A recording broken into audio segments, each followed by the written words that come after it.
Assalamualaikum warahmatullahi wabarakatuh. Halo teman-teman semua, perkenalkan saya Sarah Ayu Mairani, mahasiswi dari STKIP Rahmania, jurusan PGSD semester 6. Kali ini saya akan membuat video tentang pembelajaran IPA pada SD, yaitu mengenai perkembangbiakan pada makhluk hidup. Kali ini saya akan membahas perkembangbiakan pada makhluk hidup, yaitu dengan dosen pengampu saya, Ibu Farida. Teman-teman, mohon disaksikan ya, dan jangan lupa like, komen, dan subscribe di bawah ini. Semoga teman-teman sehat selalu. Teman-teman, perkenalkan, ini dosen kami, Ibu Farida Susantina dari STKIP Rahmania. Nah, ini contoh dari RPP tentang perkembangbiakan untuk makhluk hidup. Silakan bisa dibaca teman-teman. Materi pertama yang akan saya bahas yaitu tentang perkembangbiakan pada makhluk hidup.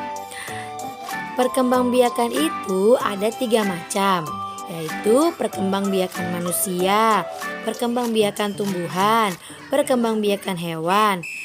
Perkembangbiakan pada manusia, yaitu perkembangbiakan generatif. Terbentuknya individu baru yang didahului oleh peleburan sel kelamin jantan dan sel kelamin betina. Perkembangbiakan generatif itu disebut juga perkembangbiakan secara kawi. Nah, ini adalah salah satu dari perkembangbiakan manusia. Perkembangbiakan pada manusia yaitu ada 2. Yang pertama adalah pertumbuhan, yang kedua ada perkembangan. Bisa dilihat ya teman-teman, berikut ada contoh tentang pertumbuhan dan perkembangan pada manusia.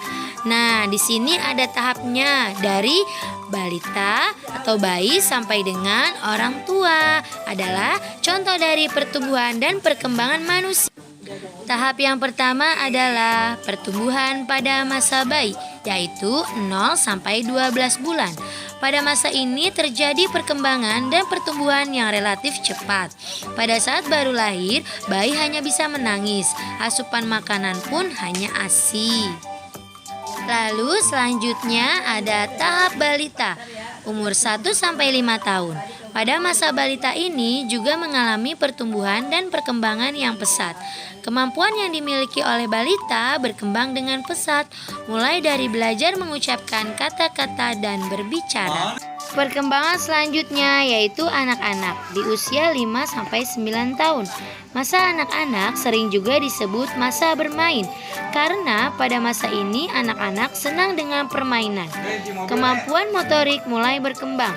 Kecenderungan beraktivitas atau bermain diteruskan, tetapi lebih terkendali dan termotivasi adanya tujuan. Rasa keingintahuannya semakin besar, bahkan mulai bersosialisasi dengan membutuhkan teman. Selanjutnya, perkembangan remaja di usia 9 sampai 20 tahun. Pada masa ini remaja mulai mengalami masa puber, di mana masa puber untuk perempuan biasanya datang lebih awal daripada laki-laki. Masa puber perempuan biasanya dimulai pada usia 9 sampai 13 tahun, sedangkan masa puber laki-laki dimulai pada usia 10 sampai 14 tahun. Pada masa puber ini, seorang remaja mulai tertarik kepada lawan jenisnya. Pada masa dewasa, usia 20 sampai 50 tahun, pada masa dewasa ini pertumbuhan badan sudah mulai berhenti. Namun, perkembangan emosionalnya lebih banyak. Mulai bisa mengendalikan emosi, mulai mengerti tanggung jawab, memikirkan masa depan dan pekerjaan. Mulai serius menjalin hubungan dengan lawan jenis untuk menikah, berkeluarga, memikirkan mempunyai anak, mengasuh anak, dan memikirkan pendidikan anak-anaknya, dan membangun keluarganya serta karirnya.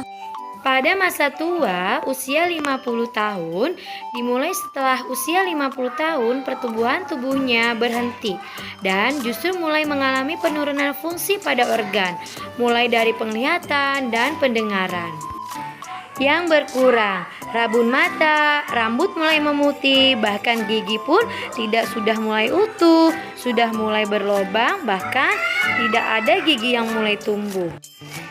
Terima kasih teman-teman yang telah menyimak video pembelajaran dari saya mengenai pertumbuhan dan perkembangan pada makhluk hidup. Semoga video pembelajaran ini dapat bermanfaat dengan teman-teman.